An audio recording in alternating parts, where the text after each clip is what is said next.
welcome to the channel. At this point, you're probably wondering what I went to prison for. Well, yeah, you didn't. Okay, harsh.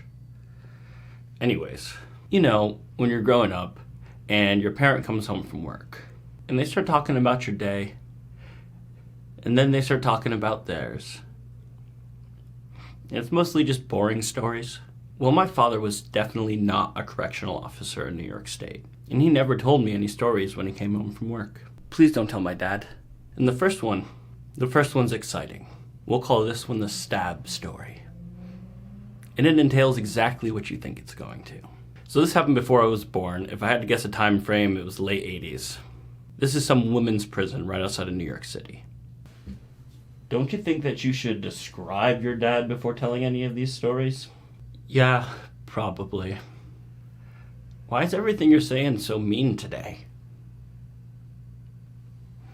I'm emotionally distraught.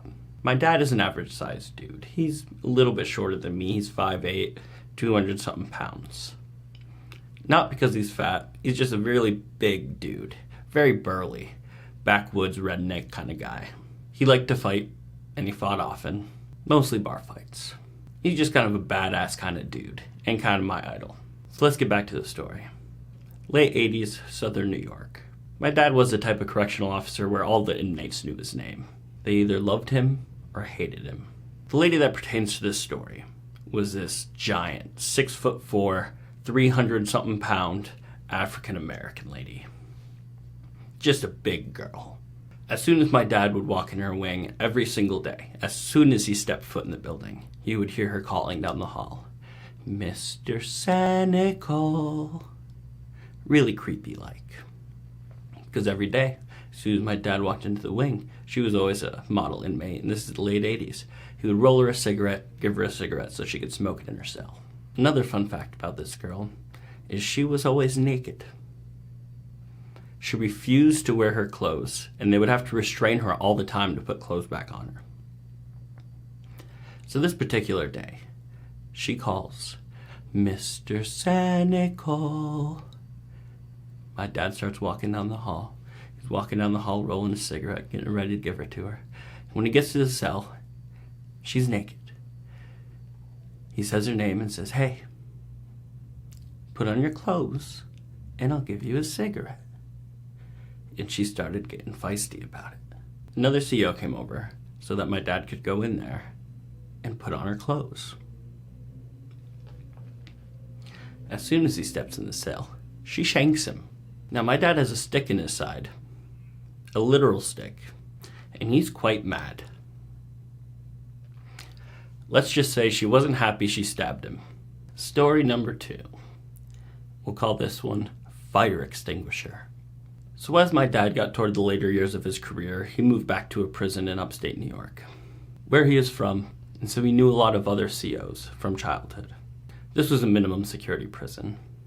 So the cell blocks they had little kitchens in them, so they could microwave or cook the ramen noodles or whatever they were making. They had liberties. One day there was a small fire in the kitchen. No big deal. Fire extinguisher put it out. Nobody even got in trouble. It was an accident. One of these COs that my dad has known since he was a kid was actually underneath him. And after putting out the fire extinguisher is useless, so it needs to be completely emptied so it can be refilled. So that CO looks at my dad and says, "Permission to empty the fire extinguisher at my desire." My dad, without thinking, says, "Sure." And he walks off. About an hour later, my dad walks outside and looks at the chow hall, which was just this big concrete wall with no windows. And in fire extinguisher foam, in big letters all across this building, it says, "Cynical sucks," in big letters right across the building. And it turns out, fire extinguisher liquid can stain concrete. So that was there for a few years. My dad and his friend, who was actually our neighbor for a really long time, I'm still really good friends with the dude, they joke about it a lot. And the last story we'll call the Ski-Doo story. Now, I'm not completely sure when this one happened. It was in upstate New York, but it might not have been at that minimum security prison. But at this particular prison, my dad's best friend was one of his coworkers. My dad's always been into dirt bikes and motorcycles, just like me, since I was a kid. So when his friend bought a new Ski-Doo, or a snowmobile, whatever you call them where you're from, he wanted my dad to come outside and look at it. So my dad walks outside of the prison, wearing his uniform, gets up on the back of this guy's truck and sits on his new Ski-Doo. Well, his friend gets in his truck and starts driving around the parking lot with the Ski-Doo on the trailer and my dad on the Ski-Doo. His friend started getting a little reckless since there was a little bit of snow on the ground, so he started spinning the trailer around. Turns out the Ski-Doo wasn't very properly attached. So off goes the Ski-Doo and off goes my dad into the parking lot. Not only was the Ski-Doo really messed up, but my dad was more concerned about the fact that he just broke his $1,000 radio that he carries with him plus the injuries he just sustained, which was just some bruising on his leg.